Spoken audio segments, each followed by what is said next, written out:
बिस्मिल्लाहिर्रहमानिर्रहीम एंड अस्सलाम वालेकुम। आज का जो हमारा टॉपिक है वो है अकाउंटिंग हेड्स को डिस्कस करना है। अकाउंटिंग हेड्स क्या होते हैं, कैसे वो अकाउंटिंग इक्वेशन को फॉर्म करते हैं और जितने भी क्वेश्चन इसके रिलेटेड बनते हैं वो सारे हम सॉल्व करने की कोशिश करेंगे इंशाल्लाह। तो शुरू करते हैं हमारे लेक्चर्स।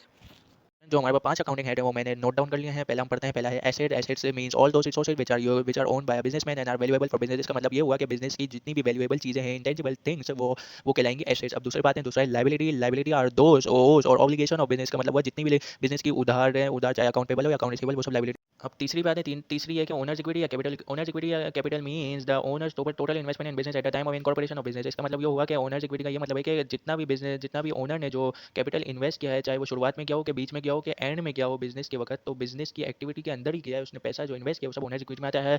अब चौथे पे आते हैं, चौथा रेवेन्यू कह रहा है। Revenue are all the receive of income in exchange of goods and services. जो हमने गुड्स बेचे हैं उसके बदले में जो हमें पैसे मिले हैं, वो सारी वो क्या कहलाती है, रेवेन्यू कहलाता है, सेल्स एक तरह। पांचवी है कि पांचवी expense are all the payment incurred to produce goods. इसका मतलब ये हुआ कि जितना भी पैसा हमारे एक प्रोडक्ट को लगा बनाने में लग रहा है, वो सब क्या कहलाएगा, एक्सपेंस। चाहे वो इनडायरेक्ट एक्सपेंस हो या चाहे डायरेक्ट एक्सपेंस हो। इनडायरेक्ट मैं ऐसे कह रहा हूँ कि इनडायरेक्ट सिक्योरिटी गार्ड की जो चार्जेस हैं, सिक्योरिटी गार्ड जो पैसे ले रहा है वो सारा इनडायरेक्ट में आता है, और डायरेक्ट में आता है कि अगर हम वेजेस दे रहे हैं